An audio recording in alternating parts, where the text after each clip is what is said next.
Good morning. இன்றைக்கி சொரக்கா கூட்டு எப்படி பண்ணுறதுன்னு காமிச்சு தரேன். முதல்ல சொரக்காவோட தோல் சீவிங்கோ. இந்த மாதிரி பொடி பொடியாக நறுக்கி வச்சுங்கோ. ஒரு பாத்திரத்தில் தண்ணி, உப்பு, மஞ்சப்பொடி, சொரக்கா போட்டு வேக வச்சுங்கோ.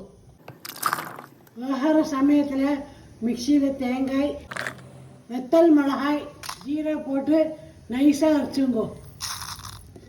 சொரக்காய் வெந்த பின்ன வேக வச்ச பருப்பை போட்டுங்கோ.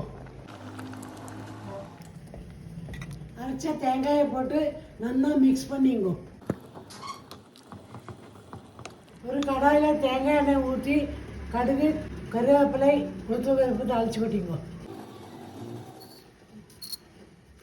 ஒரு கொதி வந்தோடனே தாளிச்சு கொட்டிங்கோ. மிக்ஸ் பண்ணி அடுப்பு அணைச்சிடுங்க. சொரக்காய் கூட்டு ரெடி. சாதம், சப்பாத்திக்கு எல்லாத்துக்கும் நல்லா இருக்கும். நீங்களும் ட்ரை பண்ணி எப்படிக்கு சொல்லுங்க. பாய்.